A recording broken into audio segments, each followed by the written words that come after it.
There are two types of people building video editing businesses right now. The first type is getting better and better at editing. Faster cuts, cleaner color grades, sharper motion graphics, and their income has been stuck at $4,000 a month for the past 8 months. The second type stopped editing entirely 6 months ago, and their income just crossed $10,000. The difference between these two people is not skill, not talent, and not experience. It is one mindset shift that most editors never make, and once you understand it, the entire model clicks into place. In this video, I'm going to walk you through the exact model, how a solo editor transitions into an agency owner, what the math looks like at every stage, which clients pay $2,000 to $5,000 a month, and how to land them, the subcontracting system that makes $10,000 a month possible without 80-hour weeks, and the 5 mistakes that keep most editors stuck at $3,000 to $4,000 forever. Here is the math problem that every solo freelance editor eventually hits. You have 24 hours in a day, and even if you charge $75 an hour and work 8 solid hours every single day, your maximum theoretical monthly income is around $12,000. But to hit that number, you would be working 7 days a week with no time for client calls, no time for revisions, and no time to find the next client when one leaves. In reality, the ceiling for a solo editor working sustainable hours is closer to $4,000 to $5,000 a month, and after that point, the only way to earn more is to work more, except you are already out of hours. So if working harder cannot break through $4,000 a month, what actually does? The answer is a shift that almost no editing tutorial on YouTube ever talks about, and it has nothing to do with your editing skill. A freelancer sells their time, and time is finite. An agency owner sells a service, and a service does not require your personal hours to deliver. When you hire an editor at $25 an hour and charge the client $80 an hour for that same work, you keep the spread. And that spread multiplies every time you add a client. The transition takes 4 to 6 months of deliberate movement from doing the work to managing it, but editors who make that shift consistently report the same outcome. They earn more in month 7 than they ever earned solo, and they work roughly half the hours to do it. But here is what nobody tells you about this transition. The type of client that makes the math work is not who most editors are currently pitching. And targeting the wrong client at this stage is exactly what keeps people stuck in project work forever. Before we get into the client breakdown, if you know someone who is freelancing as a video editor and wondering why their income feels stuck, send this video to them. Everything we are about to cover is exactly what changes that. And if you want more breakdowns like this, real business models, real numbers, subscribing means you will not miss the next one. We drop one every week. Project-based editing work feels like income, but it is not a business. 1 month, you earn $6,000. The next month, you earn $900 because 2 clients went quiet and you spent 3 weeks chasing new work instead of editing. Retainer income changes everything about this. A retainer means a client pays you a fixed monthly amount, say $2,500, and you deliver a fixed scope of work every single month. You know on the first of every month exactly what is coming in. No pitching, no hunting, no uncertainty. So what does the math actually look like once you have retainer clients locked in? Because the numbers at 4 clients versus 2 clients are not just double. The way the income compounds will surprise you. 2 clients at $2,500 is $5,000 a month. 4 clients at $2,500 is $10,000. 2 premium clients at $5,000 each is also $10,000. The path to $10,000 is not finding 20 small clients. It is finding 4 to 5 serious ones and keeping them. And the client type that pays this consistently is a YouTube creator in the 100,000 to 500,000 subscriber range. At this level, a creator is earning real money from sponsorships, courses, and memberships, and their editing is no longer a preference. It is an infrastructure cost. 4 to 8 videos a month with motion graphics, shorts repurposing, and thumbnails runs $3,000 to $6,000 a month from a single client. But YouTube creators are not the only ones paying these rates. And the second client type on this list is one that almost nobody in the editing space is going after right now, which means the competition for them is almost zero. B2B brands and SaaS companies run video marketing, product demos, customer testimonials, explainer animations with dedicated budgets and almost no price sensitivity. A 6-month retainer with a SaaS company at $4,500 a month is $27,000 of predictable revenue. And because these companies measure ROI on everything, If your videos are improving their conversion rate, they will not leave for a cheaper editor. The third type is local professionals, real estate agents, lawyers, financial advisors, who are producing video content and getting almost no results from it because no one has ever helped them structure it.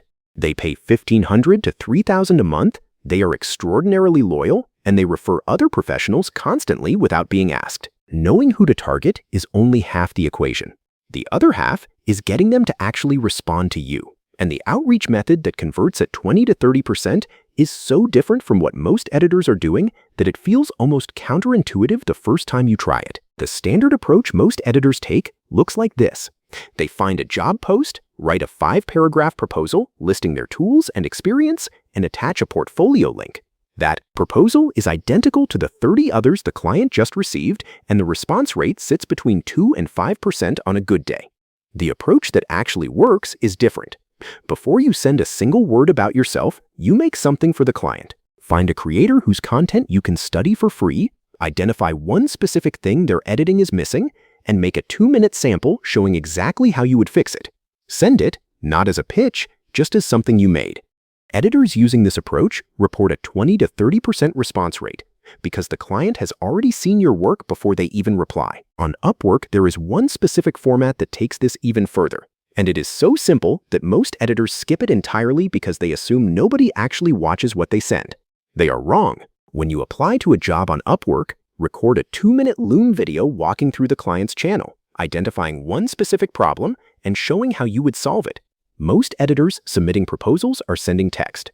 A Loom video that proves you actually watched their content makes you the only real option in the pile. And niche matters here more than almost anything else. A profile that says you specialize in finance YouTube channels immediately reads as an expert to every finance creator who sees it. Specialists charge 3 times the generalist rate for work that is often less complex. Commit to one niche in your first 90 days and build everything around it. So you have your niche, you have your outreach approach, and your first 2 or 3 retainer clients are locked in. Now what? Because this is the exact moment where the business either scales or quietly collapses under its own weight. The subcontracting model is the entire engine of this business. Without it, $10,000 a month requires 80-hour weeks and guarantees burnout. With it, $10,000 a month is achievable at 30 hours a week, and most of those hours are calls, emails, and quality checks, not editing.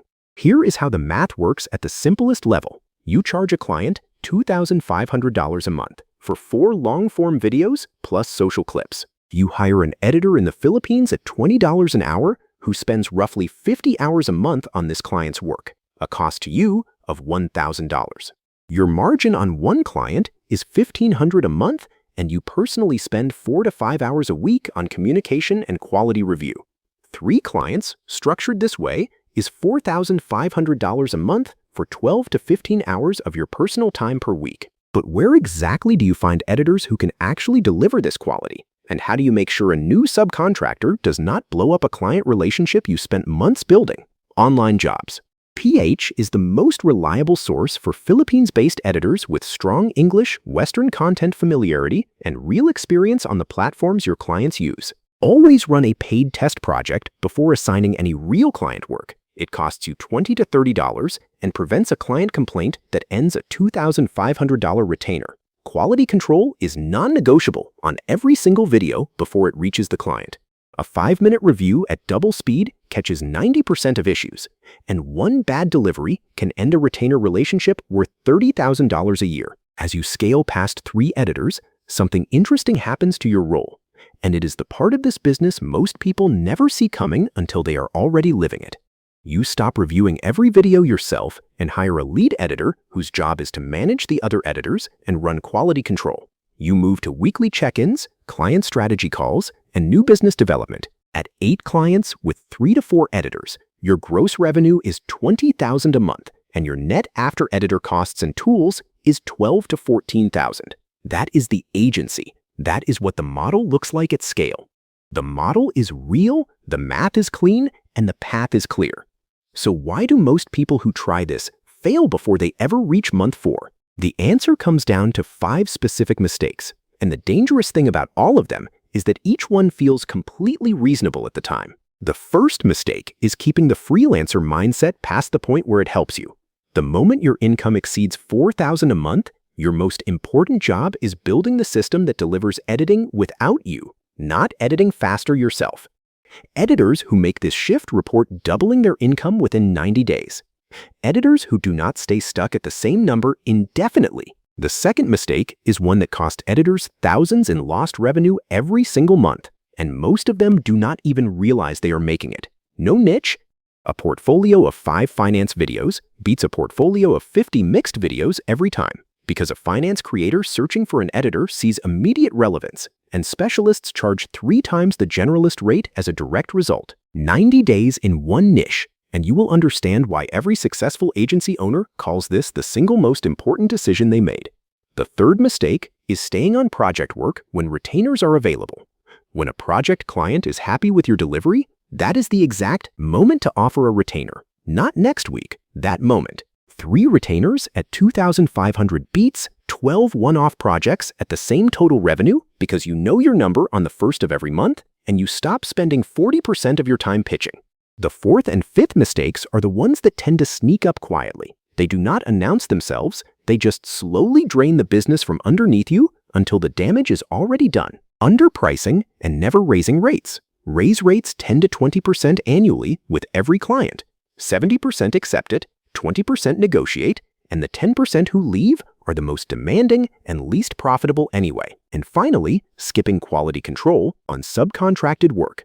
One bad delivery can end a retainer relationship worth $30,000 a year. A 5-minute review before every single delivery is the difference between a client who stays for 3 years and a client who never responds again. Here is the complete picture.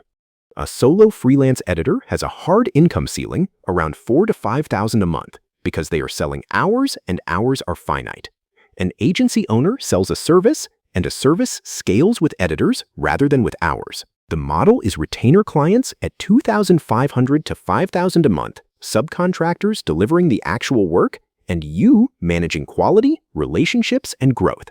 The journey from solo editor to agency takes 6 to 12 months, and every stage of that journey compounds on the one before it. The part most people want to know next is how to actually manage clients once you have 3 or more retainers running at the same time, the communication systems, the delivery process, and how to handle the first difficult client without losing the retainer.